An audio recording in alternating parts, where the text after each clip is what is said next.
All right, we're back. It's now about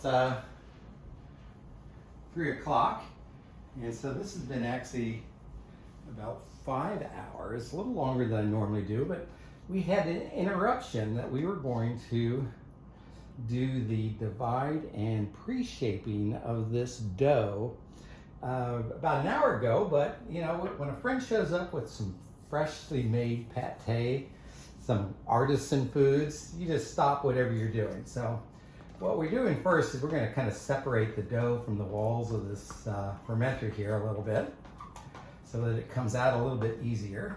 As you can see, I'm wetting my hands a little bit in order to get it started here.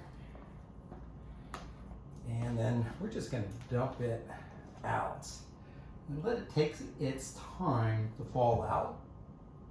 It'll free itself up. You can look and see through the vessel that it's kind of dropping out, and there's these stringy sections of the dough that's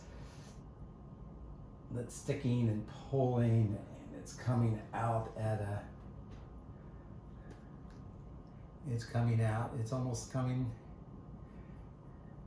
almost there. There we go.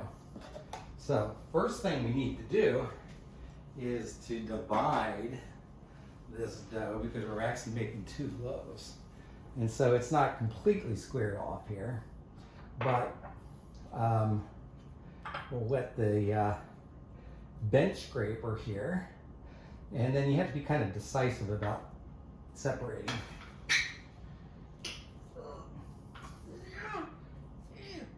From the rest.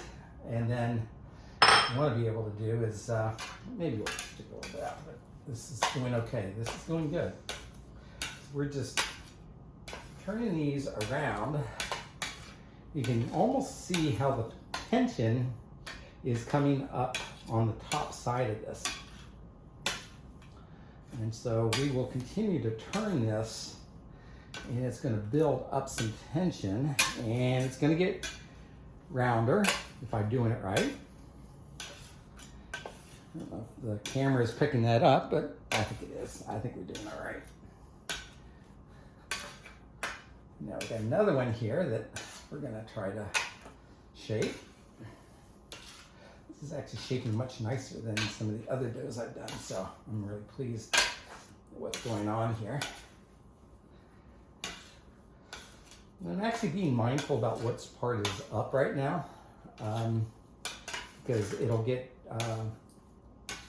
in better shape for actually folding, and some parts will be stickier than others. So I'm basically keeping one side up. Again, I am trying to shape this into a round ball that's going to help with some structure, apparently, as they say, with the gluten in there. But you're still trying to be somewhat gentle with it, because there's a lot of carbon dioxide in there.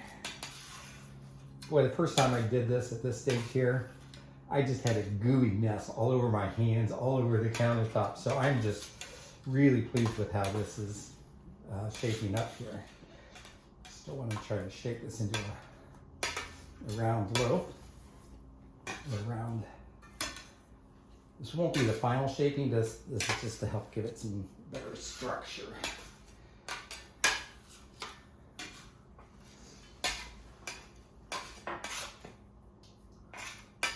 See how much it wants to stick. If you go fast with it, you can kind of tuck it under itself. And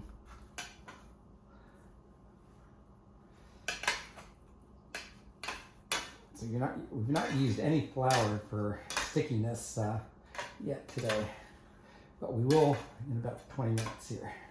At this point here, we are just trying to kind of have it relax and live through the injury of cutting it. And so now you can't really do much to pull it apart, or else you're going to lose some of that. So those are a couple of round bulbs there. Some of the bigger bubbles of air going ahead and letting those. So we will go ahead and let those sit for about 20 minutes. I'm going to cover them up just so that they have retain as much moisture as possible. And everything else stick on here.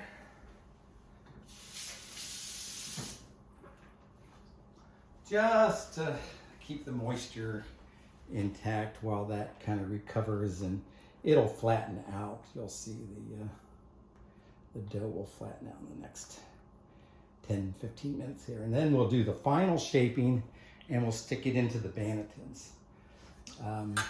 So I have my sister Patty here, or Paxi, and my niece Ellen that have been participating in this. So they will be on the video, and probably the only family members will see it. So I think everybody knows them.